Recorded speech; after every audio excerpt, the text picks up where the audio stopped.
otage 2 équipages de navires. Ils réclament 60 000 $ pour leur libération ou menacent d'en faire des esclaves. Rapporté au budget actuel des États-Unis, cette somme représenterait aujourd'hui plus de 60 milliards de dollars.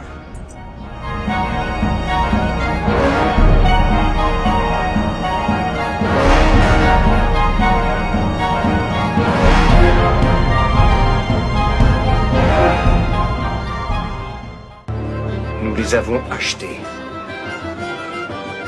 L'Amérique a conclu avec Alger un traité de paix. Un tribut de plusieurs millions de dollars qu'on leur verse, chaque année. Une somme de l'ordre de 20% des recettes de l'État.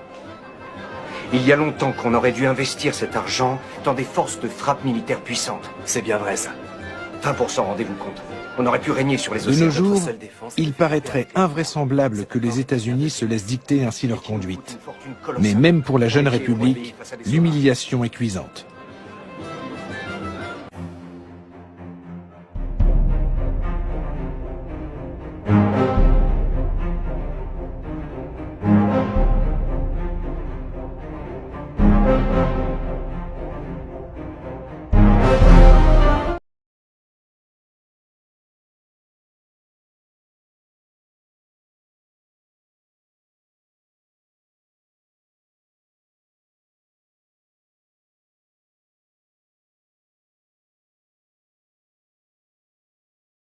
En 1795, les États-Unis ont connu un épisode particulièrement humiliant.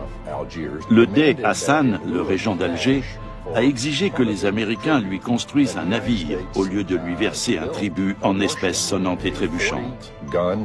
Il devait livrer à Alger une frégate d'une quarantaine de canons doublés de cuivre.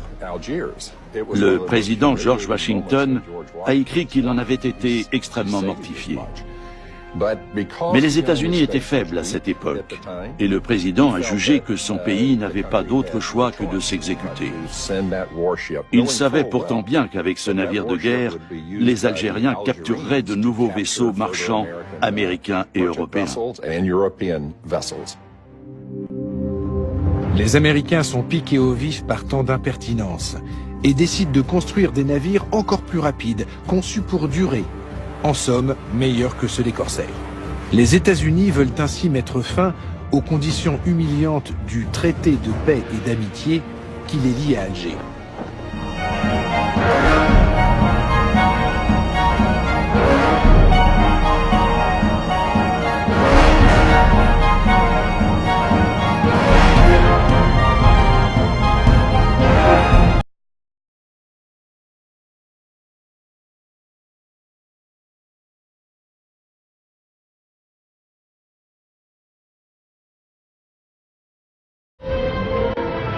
Les Européens perdent de nombreux navires et équipages, au point que le commerce se trouve presque paralysé en Méditerranée.